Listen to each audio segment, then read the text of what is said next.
Depuis le début de l'année, nous avons parcouru 770 millions de kilomètres sur l'orbite de la Terre. En 10 minutes, pendant que vous regardez ces images, vous allez faire 18 000 kilomètres de plus. Nous sommes ici, et nous atteindrons la station solstice d'hiver dans 7 semaines. Dans la nuit de samedi à dimanche, à 3 heures du matin, on a remis les horloges à 2 heures. Nous avons quitté l'heure d'été. Vous avez retardé vos montres d'1 heure. Et le matin, vous avez pu dormir 1 heure de plus. Pourquoi? Sous le régime de l'heure d'été, on nous dit « Levez-vous, il est 8 heures », bien que le soleil soit encore dans sa position de 7 heures. Nos montres, en heure d'été, sont en avance sur le soleil. L'heure d'été, c'est comme si on nous avait déménagé 1000 km vers l'est. Ainsi, à Paris, on se retrouve dans le fuseau horaire d'Istanbul. En été, on change l'heure artificiellement pour économiser de l'énergie, en éteignant les lumières plus tôt. Les soirs d'été, on nous dit officiellement « Il est 22 heures, allez vous coucher ».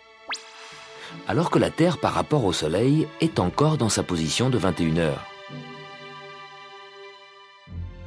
Maintenant, le dernier week-end d'octobre, nous voici reconnectés avec la vraie rotation de la Terre. Nous revenons dans notre vrai fuseau horaire. Et nos montres indiquent de nouveau presque l'heure réelle. Pourquoi presque? Chaque minute, la Terre présente au Soleil un autre méridien. Chaque ville a une heure locale différente. Durant toute l'histoire de l'humanité, cela n'a gêné personne jusqu'au moment où les gens ont commencé à s'envoyer des télégrammes et à se parler au téléphone d'un pays à l'autre. Là, il fallait se mettre d'accord sur l'heure qu'il était. La Terre fait un tour complet en 24 heures. En 1 heure, elle tourne de 15 degrés. On divisait donc la Terre en 24 fuseaux horaires de 15 degrés. C'est l'angle que le Soleil semble parcourir en 1 heure. Tous les endroits du même fuseau marchent à la même heure. Mais on ne s'est pas contenté de ces fuseaux de 15 degrés. Pour faciliter les communications, certains pays ont instauré une large zone d'heure artificielle qui déborde sur plusieurs fuseaux. L'heure de Prague est la même pour Madrid, Paris et Varsovie, alors que ces villes sont situées dans 3 fuseaux horaires différents. Le Soleil passe le méridien de Prague à midi, les horloges à Prague indiquent midi, tout est normal. Mais le Soleil met presque 1 heure pour arriver à la verticale de Paris. Et là, les montres des Parisiens n'indiquent pas midi, mais presque 13 heures, l'heure de Prague. Nous vivons en permanence décalés d'1 heure par rapport à la rotation de la Terre. Mais où commence et où finit le périple annuel de la Terre? Notre nouvel an du 1er janvier, décrété en 1563 par Catherine de Médicis, ne correspond à rien. Le 21 juin, le jour du solstice d'été, aurait fait un beau nouvel an. D'ailleurs, le monument préhistorique de Stonehenge, en Angleterre, marque le lever du soleil au solstice d'été. Un autre nouvel an très pratique aurait été l'équinoxe de printemps. C'est le point zéro, le point vernal, que les astronomes utilisent pour tous leurs calculs. Mais les papes et les rois étaient toujours plus forts que les scientifiques. Notre 1er janvier est donc un compromis entre une fête païenne, le solstice d'hiver du 21 décembre, la date de naissance de Jésus-Christ, un 24 décembre, et le premier jour d'un mois du calendrier romain. Comme le calendrier romain ne commençait pas en janvier, mais en mars, les mois se retrouvent avec une fausse numérotation. Notre septembre, comme 7, n'est plus le 7e mois, mais le 9e.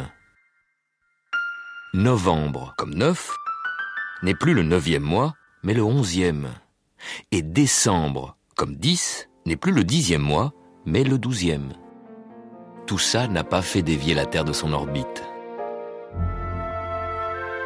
Ce voyage ne se déroule pas toujours à la même vitesse, car la Terre, quand elle est près du Soleil, avance un peu plus vite, et quand elle est éloignée du Soleil, un peu plus lentement. Ce week-end, le retard de la Terre par rapport au Soleil atteint son maximum, et ce retard, vous pouvez le voir. Prenez des repères chez vous. Notez où le Soleil se couche, sur l'immeuble en face ou sur l'horizon. Le jour du solstice d'hiver, le Soleil se couche ici. Le jour du solstice d'été, ici. Chaque année, au fur et à mesure que les jours s'allongent puis raccourcissent, le Soleil fait un aller-retour. Et à chaque coucher de soleil de printemps correspond un coucher de soleil d'automne.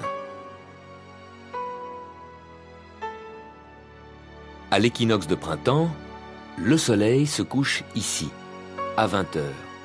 À l'équinoxe d'automne, au même endroit, à 20 h également. Mais avant et après l'équinoxe, les choses se passent différemment. 6 semaines avant l'équinoxe de printemps, le Soleil s'est couché ici, à 19 h. Et 6 semaines après l'équinoxe d'automne, aujourd'hui, ici, exactement au même endroit. Et à la même heure, et non. Une demi-heure avant, à 18 h 30. Pourquoi au même endroit, mais pas à la même heure? Parce qu'en automne, la Terre a pris du retard. Le Soleil est donc en avance. Le Soleil se couche au même endroit qu'au printemps, mais une demi-heure plus tôt, en avance. En automne 97, tous les soirs, Vénus et Mars apparaissaient de plus en plus rapprochés, jusqu'à ce qu'ils soient alignés l'un avec l'autre. Comment les 3 planètes, Vénus, la Terre et Mars, sont arrivées à cet alignement? 2 mois auparavant, la Terre était ici, Vénus ici, et Mars là. Puis la Terre et les 2 planètes ont progressé sur leur orbite. On voit bien que l'angle entre Vénus et Mars diminue. Et là, début novembre 97, ça y est, ils sont en alignement, en conjonction. Quand les 3 planètes continuent, Vénus, en prenant ce virage, se déporte de l'autre côté de Mars. Et 2 mois plus tard, on se retrouve dans une deuxième conjonction, Vénus-Mars. Et qu'est-ce qu'il y a là, en haut à gauche? Jupiter. Jupiter, planète lointaine, bouge très lentement. Mais comme Vénus, la Terre et Mars courent sur leur orbite proche du Soleil, Jupiter se glisse peu à peu dans le même axe. En réalité, ces planètes restent très éloignées les unes des autres. Ce n'est que de notre point de vue qu'elles paraissent proches.